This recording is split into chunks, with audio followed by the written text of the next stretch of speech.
Hello friends and welcome back to my channel. Today on the menu we have a delicious peppered chicken. So if you want to find out how I go about making this, please stay tuned.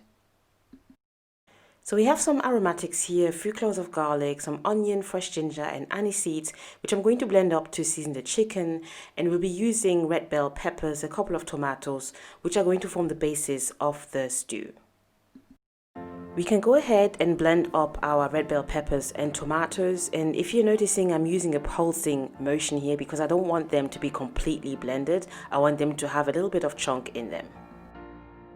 So we have just over a kilo of chicken thighs in the pot, which I'm just seasoning with some all-purpose seasoning, everyday seasoning, some black pepper, followed by a little bit of paprika. I like using paprika to season chicken. I think it goes quite well.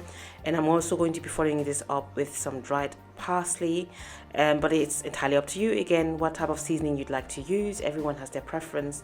And now also going in with a blended mix of aromatics, followed by a little bit of water just to rinse the container up a bit and also to allow the chicken to cook accordingly. So I'm just incorporating all of the ingredients into the chicken, and we're going to let this boil for approximately 20 to 25 minutes.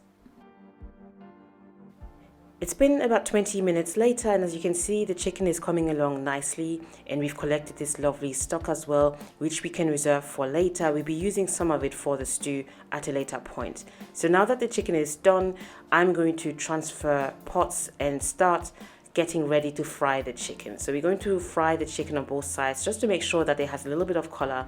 It doesn't have to completely fry. We just want to add a bit of browning.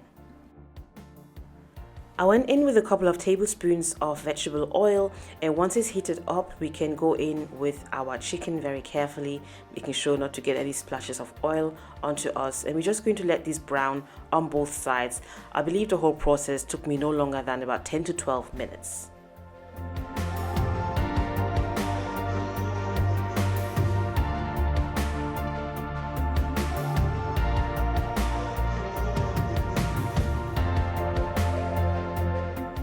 Time to remove our chicken now. It's nice and golden brown, and don't worry about the brown bottom. This is pretty much caramelized and it's full of flavors, and we're going to be deglazing this in a bit, so it's going to melt into our stew, adding all this extra flavor.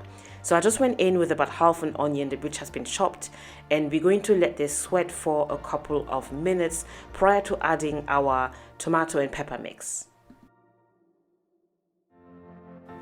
About 3 minutes later, the onions are nice and translucent, so we can now add our blend of roughly chopped tomatoes and peppers. And I'm not adding any extra water to this, so we're going to let this cook very carefully on medium heat to begin with for about 15 to 20 minutes, and then we can come back and see what it looks like.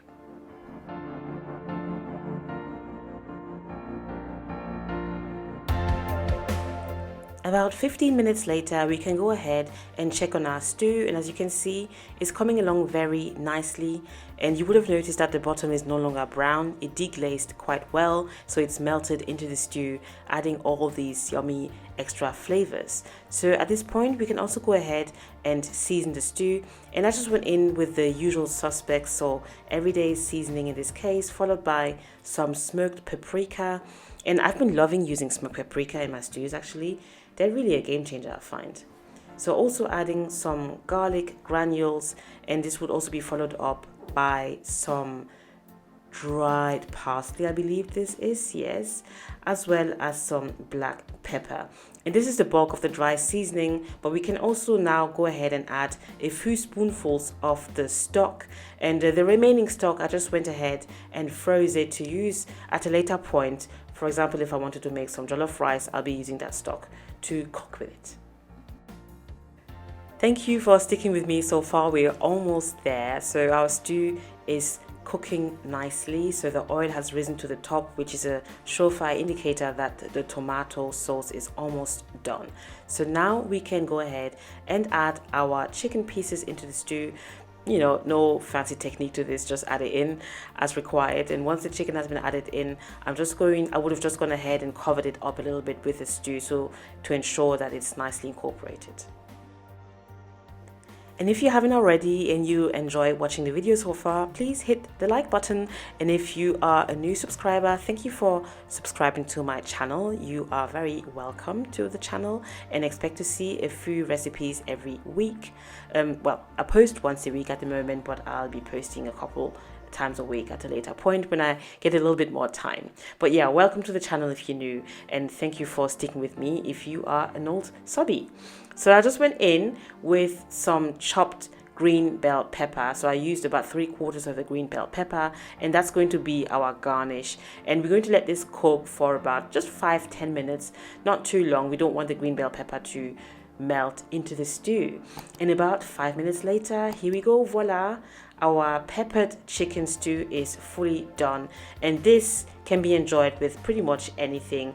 We went ahead and had this with some rice as usual, but you can have this with any accompaniment that you desire. So I hope you enjoyed watching this.